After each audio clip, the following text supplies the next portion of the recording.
అందరికీ జై భీమ్. నేను Rajesh Mahasen. Welcome to Mahasen media. విజయవాడలో జరుగుతున్న గాదే సాయికృష్ణ విషయం మీ అందరికీ తెలుసు.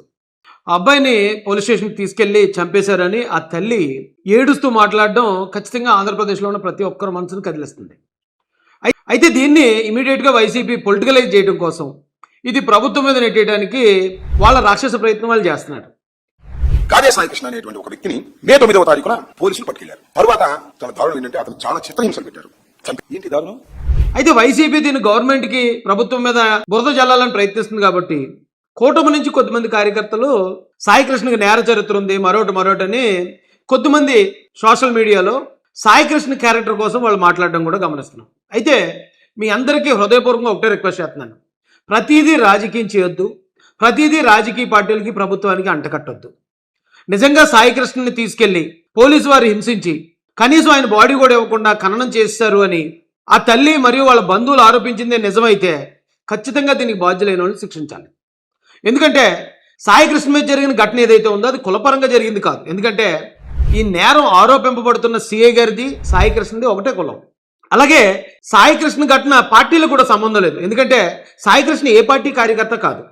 అది కేవలం అక్కడ ఉన్న పోలీసు వారికి, సాయికృష్ణకి మధ్య జరిగిన సంఘటనగా దీన్ని చూసి, ఒకవేళ దీనిలో సాయికృష్ణ నిజంగానే చంపడం జరిగింది, లాకప్లో టార్చర్ చేయడం జరిగింది, ఆయన శవాన్ని తీసుకెళ్లి ఖననం చేయడం జరిగిందంటే కనుక దానికి బాధ్యులైన ప్రతి ఒక్కరి మీద కఠినమైన చర్యలు తీసుకోవాలి.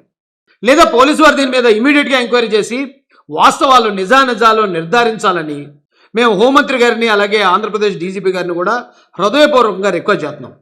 ఇక ఈ విషయంలో వైసీపీ ఎంటర్ అవడానికి, వాళ్ళు ఏమైనా డిమాండ్ చేయడానికి వాళ్ళకి అసలు అర్హత లేదు. ఎందుకంటే గతంలో డైరెక్ట్గా పార్టీ పేరుతో ఎమ్మెల్యేలు, ఎమ్మెల్సీలు, ఎంపీలు, మంత్రులే నేరాలకు పాల్పడ్డ చరిత్ర వాళ్ళది. నేరాలకు పాల్పడిన ఏ ఒక్క నాయకుడి మీద కూడా చర్యలు తీసుకొని చరిత్ర జగన్మోహన్ రెడ్డి గారిది. కాబట్టి వాళ్ళ కింద అంత నలుపు పెట్టుకుని వేరే సంఘటనను ఏదో కులాల పరంగా గొడవలు రేపేద్దాం, పార్టీ పరంగా దీన్ని గొడవలు క్రియేట్ చేద్దాం అనే ప్రయత్నం ఎవరైనా చేస్తే అలా చేసే ప్రతి ఒక్కరి మీద కూడా చట్టపరమైన చర్యలు తీసుకోవాలని ప్రభుత్వాన్ని మేము రిక్వెస్ట్ చేస్తున్నాం. ఇక సాయికృష్ణ విషయానికి వస్తే ఆయన మీద చాలా కేసులు ఉన్నాయి, అది ఇదని చాలా మంది పోస్టులు పెట్టడం నేను చూశాను. ఆ వయసులో కుర్రోళ్ళు చాలా చోట్ల రెండు గ్రూపులుగా ఏర్పడి ఒకళ్ళ మీద ఒకళ్ళు, అలాగే అది సినిమాల ప్రభావం కావచ్చు, లేదా మరొక ప్రభావం కావచ్చు, అది సర్వసాధారణం సిటీస్లో. ఒకవేళ నిజంగా అతని మీద అన్ని కేసులు ఉన్నా కూడా వాళ్ళు ఆరోపిస్తున్నట్టు ఆయన్ని నిజంగా కొట్టి చంపడం జరిగితే కనుక అలా కొట్టి చంపిన ప్రతి ఒక్కరూ నేరస్తులేండి. ఎందుకంటే మనం ప్రజాస్వామ్యంలో ఉన్నాం. ఇక్కడ ఎవరైనా నేరం చేస్తే నిర్ధారించాల్సింది, శిక్షించాల్సింది కేవలం కోర్టులు మాత్రమే. ఇక ఆ హక్కు మరొకరు ఎవరికీ లేదు. ఇంకెవరో ఆ పని చేసినా కూడా చట్టాన్ని చేతిలో తీసుకున్న కారణంగా వాళ్ళు కూడా శిక్షార్హులు అవుతారు. కాబట్టి మహాసేన మీడియా నుంచి మేము కోరుకునేది కూడా హోంమంత్రి గారిని, డీజీపీ గారిని ఇమీడియట్గా దీనిలో ఉన్న వాస్తవాలు తేల్చండి.